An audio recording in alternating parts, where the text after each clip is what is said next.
রাত প্রায় ২টা। হাসপাতালের বেডে শুয়ে থাকা যুবকটি কাঁদছে। তার মা পাশে বসে কান্না লুকাচ্ছে। ডাক্তাররা বলছে, আর ১০ মিনিট, এর বেশি বাঁচবে না। এই যুবক সামি কখনো ভাবতে পারেনি যে তার জীবনের সব পদ অভ্যাস একদিন তাকে বিপদে ফেলবে। তার জীবনের প্রতিটি ভুল সিদ্ধান্ত আজ তাকে বিপদের মুখোমুখি করেছে।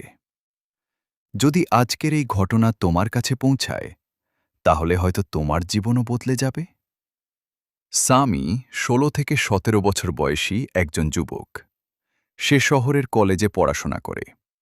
ছেলেটি নামাজ ছেড়ে দিয়েছে, রাত জাগে, মোবাইলে ব্যস্ত থাকে, খারাপ বন্ধুদের সঙ্গে সময় কাটায়। তার মা বারবার সাবধান করেছে, বাবা, নামাজ পড়ো, জীবন খুব ছোট। কিন্তু সামি হাসত, বলতো, এখন না, বয়স হলে পড়ব। একসময় তার স্বাস্থ্যের অবস্থা খারাপ হতে থাকে।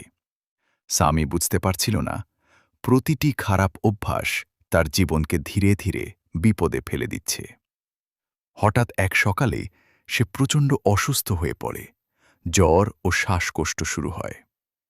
মা দ্রুত তাকে হাসপাতালে নিয়ে যায়। হাসপাতালে পৌঁছানোর আগে সামির মা অদ্ভুত একটি স্বপ্ন দেখেছিলেন। স্বপ্নে তার ছেলে অন্ধকারের মধ্যে দাঁড়িয়ে তাকে ডাকছে, আম্মু, আম্মু। জাগার পর মা দোয়া করতে বসেন, হে আল্লাহ, আমার ছেলেকে তুমি বাঁচাও, তাকে সঠিক পথে ফিরিয়ে দাও, তার জীবনের ভুলগুলো ক্ষমা করে দাও। যখন সামি হাসপাতালে ভর্তি হয়, সে প্রচণ্ড ভয়ে কাঁপতে থাকে। দেখে মনে হয় সে কিছু অদৃশ্য শক্তিকে অনুভব করছে। মা তার পাশে বসে কাঁদতে কাঁদতে তাকে শান্ত করার চেষ্টা করছে। সামি চিৎকার করতে থাকে, আম্মু, আমি নামাজ পড়িনি, আমি ভুল করেছি। তার মা কান্না লুকিয়ে তাকে শান্ত করার চেষ্টা করে। সামি বুঝতে পারে, যতই মানুষ ভুলের পথে হোক, শেষ মুহূর্তে আল্লাহর দরজা এখনও খোলা। ভয়, অনুশোচনা এবং আল্লাহর কাছে ফিরে আসার আকাঙ্ক্ষা সব মিলিয়ে তার হৃদয় ভরে যায়। তার বাবা পাশে বসে কানে কানে বলে, লা ইলাহা ইল্লাল্লাহ। বাবা, বলো। সামি কাঁদতে কাঁদতে ধীরে ধীরে পড়তে শুরু করে। মা তার মাথায় হাত রেখে বলছে, আল্লাহ তোমাকে মাফ করবে বাবা।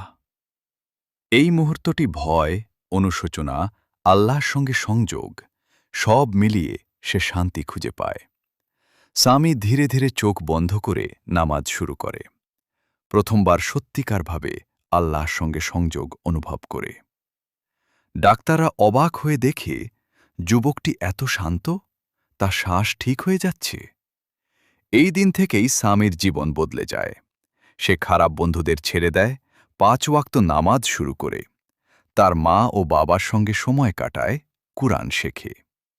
অধিকাংশ যুবক হয়তো ভাববে এখনো সময় আছে, কিন্তু সামি বুঝতে পারল, সময় কখনো ফিরে আসে না।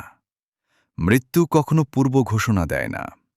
আজ তুমি যেখানেই থাকো, যত ভুলের মধ্যেও আছো, আল্লাহর দরজা এখনো খোলা। মায়ের দোয়া, পরিবারের গাইডেন্স এবং নিজের অনুশোচনা, এই ৩টি মিলিয়ে জীবন পরিবর্তন আসে। সামি বুঝতে পারে, যতই ব্যস্ত জীবন হোক, আল্লাহর সঙ্গে সংযোগই আসল শক্তি। আজ থেকেই তুমি নামাজ শুরু করো। হয়তো আজকের গল্পই তোমার জীবনের সবচেয়ে বড় পরিবর্তন আনবে।